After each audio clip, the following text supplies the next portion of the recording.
Hey y'all, it's Dr. Know-It-All. This channel is dedicated to finding out whether I really do know it all or not. So make sure you like and subscribe, and make sure you ask questions in the comments or at my email address, which is at the end of the video. You gotta watch the whole thing to find out. Without further ado, I'm gonna find out what my wife asked me today, so drum roll please.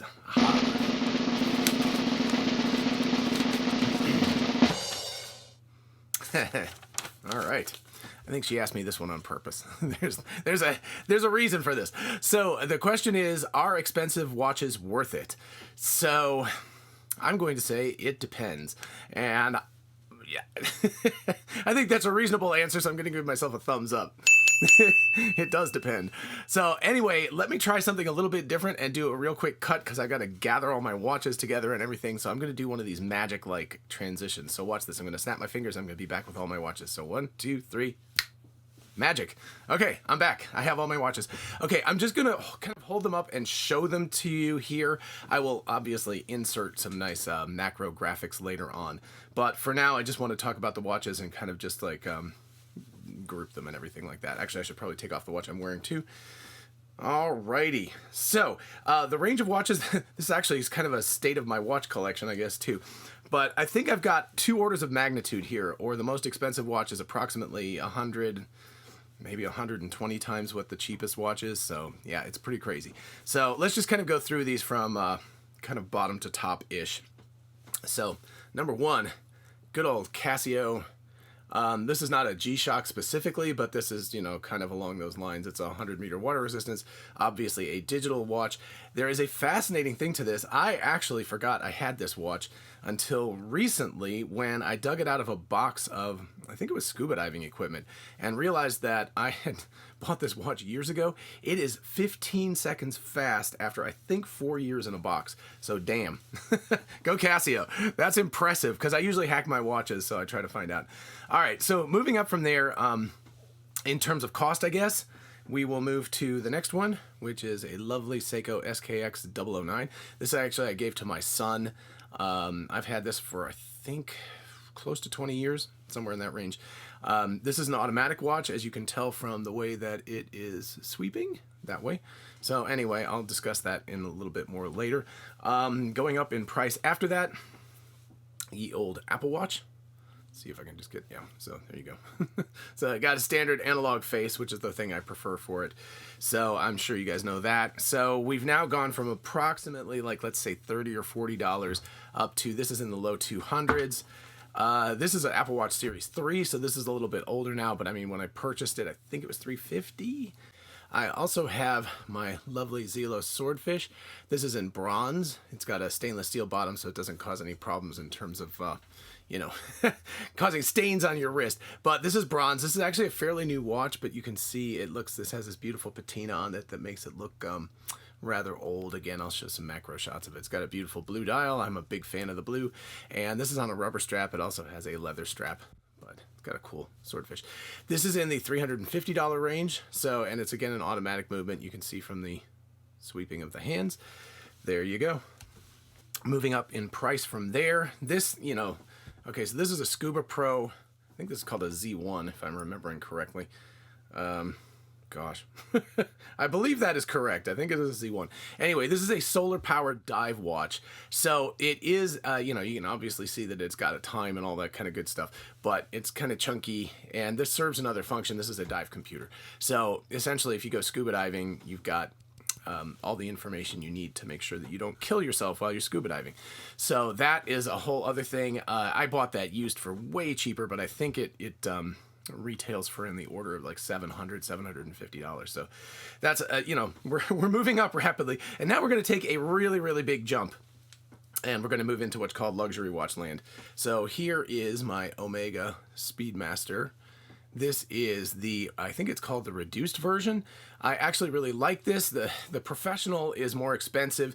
That's the one that's the black face. That's like, I think this is 39 millimeters or maybe 40. The professional is like a black face and it's like 42 millimeters, but it's a manual wind. It doesn't have a date. I really like this. And I'm just a big fan of blue dials. So this has got a lovely blue dial. So anyway, and I'll throw up some macro photos of this. But here we've moved into the, I don't even know that they make this watch anymore. I again purchased this for a really good deal, but I think at the time I bought it, it was retailed for about $2,600, and it's actually gained some value. I bought it in 2009, so it's 10 years old, and I believe it's probably up closer to $3,000 now. So that's an interesting factor. And then the most expensive watch. Now, there's a little bit of a goofy thing here. This is a very expensive watch, and it's on like a $25 rubber strap, which I absolutely love. Let's see if I can get it close enough. Yeah, see, it's got the red, and the red, again, I'll show some macro, but there's like, it's just too close for it. But anyway, there's red on the dial itself, and of course, it's got a lovely case back. So this is a dive watch. This is the Seiko. Seiko. Good gracious. This is the Omega Seamaster 300 coaxial escapement. This is on the order of $5,000 retail. This is a very new watch. This is, I think, within a year that they've introduced this version. It's got a caliber 8800 coaxial escapement. So, and lovely ceramic and all of that stuff. Okay, so yeah. All right, this is going to be a long video, I have a feeling. Anyways, so you can see there's quite a range of different prices here. And, as I said when I was talking about the old Casio, this sucker it was about 15 seconds off after I think 4 years in a drawer.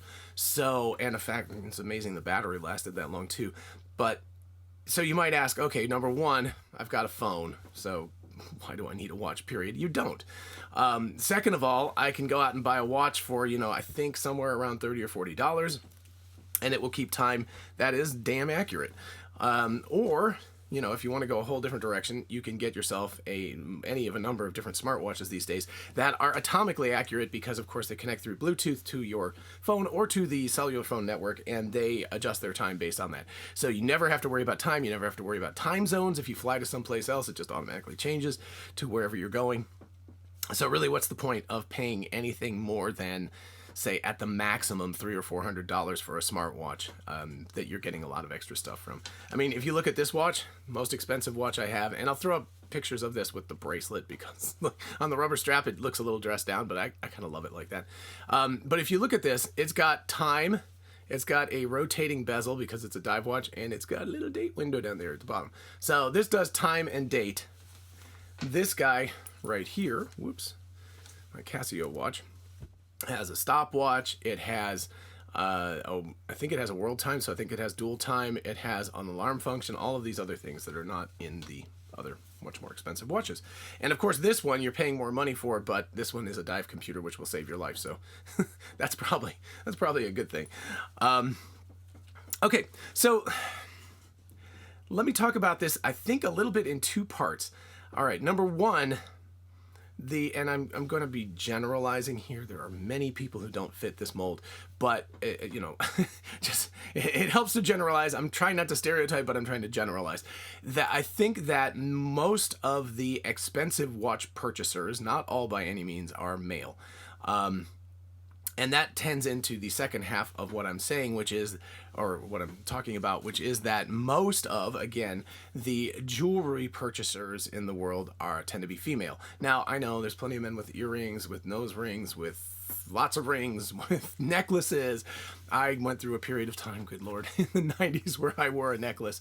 But really, if you're talking about, those things all have kind of a cultural aspect to them. And so, especially for men who are in a more kind of uptight tradition, I guess as a teacher, I'm really not that person, but there are people who, certainly, the people who live in business suits and so forth. I think it's kind of fun that I'm actually wearing a nice shirt today. But people who are in that kind of mode, if you were wearing an earring or a nose ring or something like that, that's going to have, and especially like an big gold chain or something, that has cultural negativity associated with it, I guess, to a certain group of people. Whereas watches do not. They actually have the opposite, which is that wearing a, what do they call that? A fuck you watch, where they're just like, it costs $40,000 for a watch or something. I do not have anything like that here. I'll throw up a couple of pictures of like a Lange or a Patek Philippe or Audemars Piguet or something like that. There's many, many watches that are way, way, way more expensive than anything I have. And obviously you can tell that I'm kind of obsessed with this. I also have another watch which is lost someplace after a move, which is a Movado quartz watch, which is kind of my dress watch, but I can't find it right now. So anyway, I can't show that one to you, but I'll throw up a picture on the screen.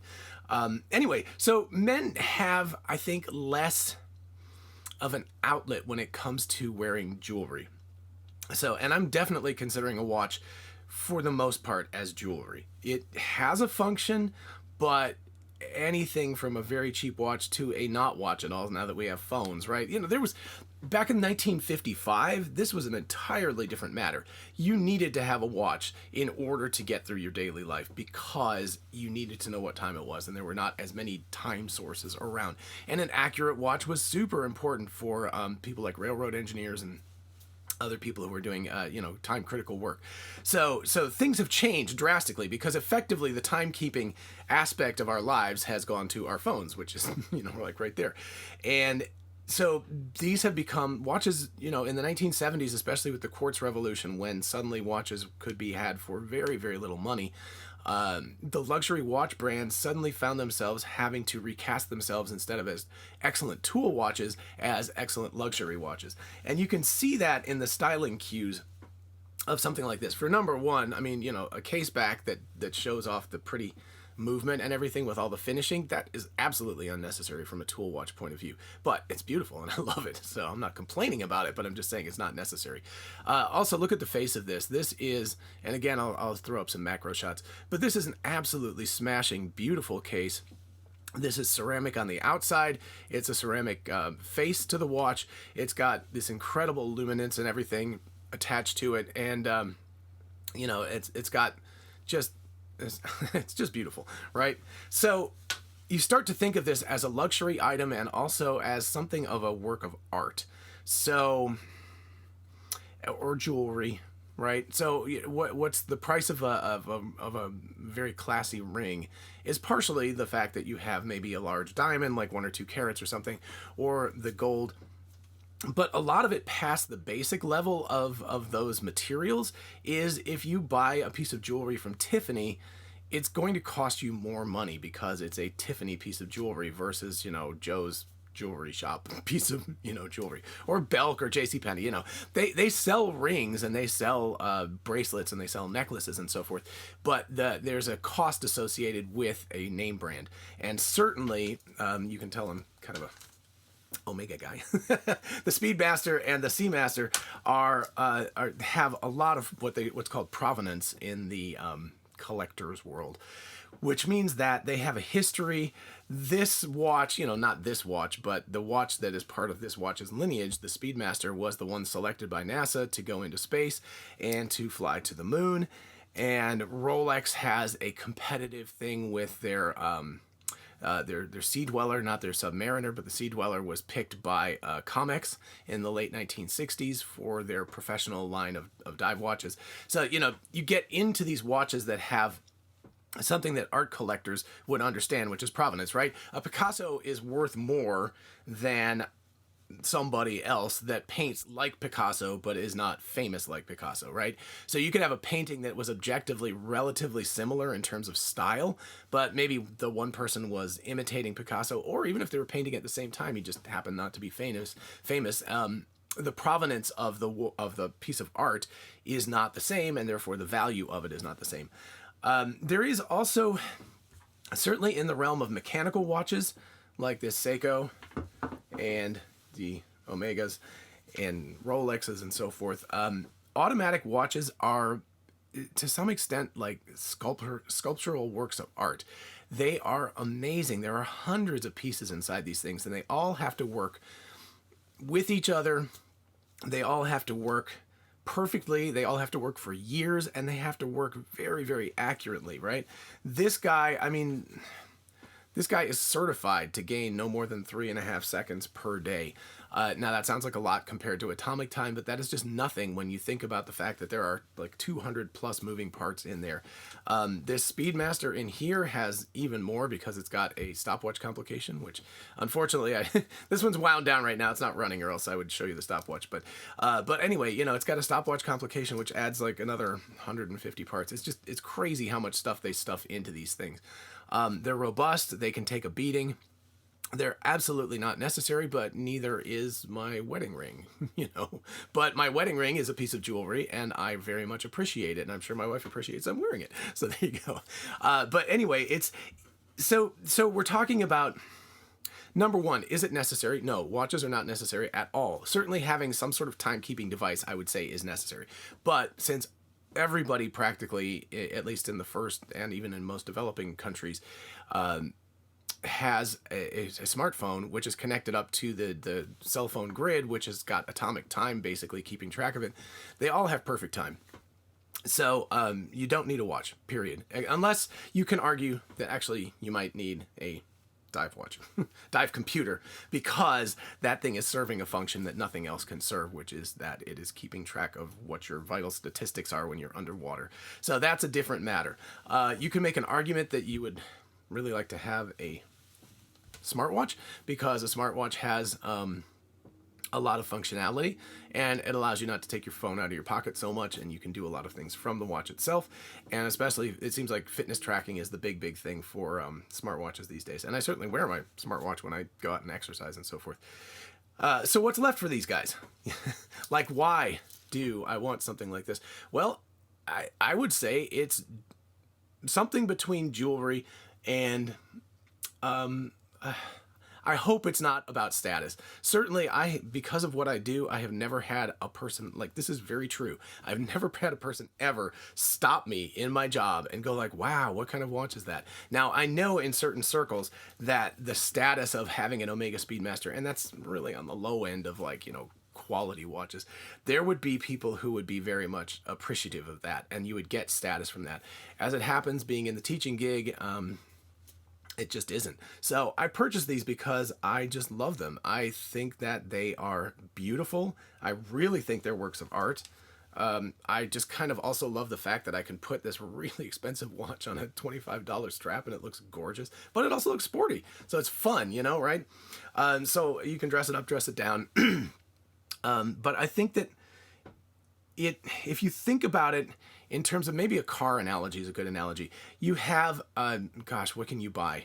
You could buy, what are they called? Smart cars, really little, chunk of stuff. And you can buy that for really inexpensively, or an inexpensive Kia or something like that. You can purchase a car that'll get you from point A to point B for, say, around $10,000 for a new car. You can go way up more than that, right? So when we get into watches like Omegas, we're talking about something like a BMW, maybe, in terms of, the quality amount, or maybe a Porsche. Maybe a Porsche is a better, a Porsche might be a better analogy. So we're talking about having like a Porsche. This is a really attractive, sporty watch. You can then move up to the land of Ferraris and Lamborghinis and McLarens and things like that, which is the land of Patek Philippe and Audemars Piguet and Lange.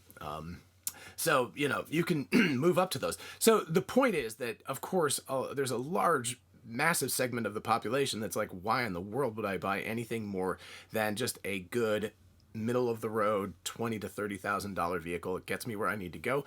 Great. That's fantastic. But there are people who really appreciate the fine craftsmanship of a more expensive car, and the fact that all the mechanical pieces work together so nicely, and they're not so mass produced. They're just, they're beautiful works of art in terms of automotive things. So I would liken a watch to that, metaphorically speaking, that it's a work of art. This bracelet is a work of art. The movement inside the face, there's so much detail in these faces. They're works of art. They also have provenance, like a piece of jewelry or a piece of artwork, and that gives them value also, because they have this value that's attached to the history of the brand and the history of this kind of watch. And I know, again, to a certain circle of people, there is also a status that's associated with that. If you have an expensive watch, that would be a more subtle but a similar thing to owning an expensive car, right? You see somebody driving down the street in a Porsche Turbo or something. You're like, damn, nice. You're like, they have made it in life in some sense of the word too. And maybe, who knows, maybe that's a part of my psychology too. But there's a piece of me that's probably like, yeah, this indicates that at least to some extent I've made it. I have the wherewithal to purchase a very expensive and unnecessary piece of jewelry. Okay, I think one other thing to add to this is that if you think about these kinds of watches, right? These are generational watches. As I was saying about the Seiko, the SKX 009, that I've given one to each of my children. They are 30-year-old watches. They're actually, in terms of style, they're still absolutely, completely lovely to wear. There's a sense in which some of the, I guess, some older watches that are smaller have gone a little out of fashion. Sometimes, like like an old Rolex Datejust or Explorer or something like that. That's like a little 33 millimeter or something. But that's a little bit of a cultural taste and so forth. And it'll probably switch back. So eventually, these large watches will probably become anti-stylish. But I would certainly, this is the kind of thing that goes in my will. Somebody gets this when I die, because somebody's going to want this. Is anybody going to want my Apple Watch? No. That's an unfortunate thing about these smartwatches, is that they're just kind of, because of the consumerist world that they live in, they're not timepieces that anybody wants. Like, right? So I have an Apple Watch Series 3. There's now an Apple Watch Series 5. So I'm 2 generations behind. And it makes me feel bad, like I'm missing out on something. When I purchased this Speedmaster, 10 years ago, I'm not going like, oh man, if I'd only waited one more year and got like Model 2 or X or something like that, life would have been so much better, right? I love that watch. It's a beautiful watch. It works perfectly. It does what it's supposed to do. And I will give it to, I think this one's in the will for my older son, Josh. So there you go. Don't kill me for it. But someday, a long time from now, when I die, he'll get that watch and he will appreciate that watch and he'll wear it and maybe give it to his child or, So anyway, those are the kinds of things that make the value of the watch more, right? If you purchase, let's say I buy an Apple Watch every year for $350. After 10 years, that's $3,500 that I've sunk into a watch that I'm not going to use anymore. I can sink about the same amount of money all at once into a watch that not only will I use for the rest of my life, but I expect that my children, one of them, will wear with pride for a big chunk of his life, right? So, and I have only sons. If I had daughters, I would potentially, she would want to wear that, right? So that's become a thing that women like to wear larger watches right now anyway. So there's a very cool thing. So, so anyway, I think that it's important to consider how, not just the provenance, which is the history, but also the future of the watch, like the heritage of the watch. Where is it going to go past you? And sure, maybe I'll sell the watch someday, but I doubt it. I did not purchase the watch to flip it. I didn't buy it to try to make money off it. That would be a silly thing to do. Because they gain a small amount of value potentially, but they could also lose a lot too. So that's not really why I did it. I bought it because I love the watch, and I think that someone in my family, my wife or my children or so forth, will appreciate the watch also and will continue to wear it, and then we'll pass it down another generation. So, this watch might be all beat up and old and gnarly and stuff in 50 years, but there's a really good chance that somebody will still be wearing it. Whereas my Apple Watch, I have a Series 1 that is sitting in a drawer. It's just sad. It's like this beautiful piece of technology, but it has no heritage. It's got nothing that recommends it because it's part of this consumer cycle where it's just like buy more, buy more, buy more, buy more. And that is unfortunate. So I do think that's another reason why there's some value in purchasing a watch that you will keep for a long time, and that potentially is a generational thing that you will hand to one of your children or more of your children, like multiple watches to multiple kids, not one watch to multiple kids. But anyway, that you could hand to your children someday later on in life, potentially before I pass away. I might give one of my kids, I might give Josh the Speedmaster. I might say, look, you can have it and wear it with pride, so we'll see what happens. But anyway, it is something that I feel adds a lot of value to a watch, is the fact that it is something that you do want to keep forever. Whereas a lot of the modern technology is not that way. And so that does add some value to the watch itself. And I think that makes it more intriguing and more beautiful, and it gives it again an emotional connection, which is lovely, right? That I might give it to my kids, and that makes me happy. So again, a lot of this reverts back to happiness. It's like, what makes you happy? And it's like, does this make you happy? Yeah. Then if you have the money and it makes you happy, are you going to put it in the bank? Does the actual dollar bills make you happy? I don't know. If it does, then keep it. But having something that I feel makes me happy and makes me happy to think about now and the future, that is worthwhile. And then finally, I think the point is that this is, for many, many men, a watch is one of the only ways to express yourself in terms of jewelry or ornamentation past your clothing, right? So things that you wear on your body. I have a wedding ring because I'm married, right? I did obviously have choice. I love this wedding ring. It's got a little surfer dude there riding a opal wave with koa wood from Hawaii where we got engaged. So it's beautiful. I love this ring, and it's made out of titanium. Love the provenance, love the history of it, all of those kinds of things. But aside from that, that's really all I've got in terms of my options in terms of jewelry. So I don't know, I could, right? But I personally can't go out and buy a big, gigantic diamond ring or something. I could wear that, but that's just not me. So what I have as my option in order to express my jewelry self, my ornamentation self, is my watches, which I love to wear, and they have different purposes. And not this one, but the one that my older son Joshua has. Like I said, my younger son let me borrow this so I could show it to you for the demonstration today. But I bought two of these. The first one is the predecessor to the SKX, and I can't remember the reference number, but I purchased it in I think it was like 1989 maybe. So hey, it's 30 years old. It's never been serviced, and it still works great. He had to buy a new band for it, but the watch itself is working fantastic after 30 years with no service. So go Seiko. And this one has had no service for 20 something years. So anyway, so these things work great. They're robust. They are heirlooms, right? I'm passing this down. I'm just saying, like, you can purchase luxury timepieces in a sense that even if you only have a couple of $100s to spend, you can still purchase very lovely timepieces. Is a watch necessary? No. Was a watch necessary 50 or 60 years ago? Yes. I mean, not necessary in the sense that you wouldn't live without it, but it was an important thing to have. So watches have become more luxury items, and because of that, they have become more, in a sense, like jewelry, or moving jewelry or something like that, or again, like a car. So there's a lot of value to these, and the value, part of it is in the machining and so forth, right? This is made with exceptionally high quality materials. All of this stuff is silicone. It's completely amagnetic in the back.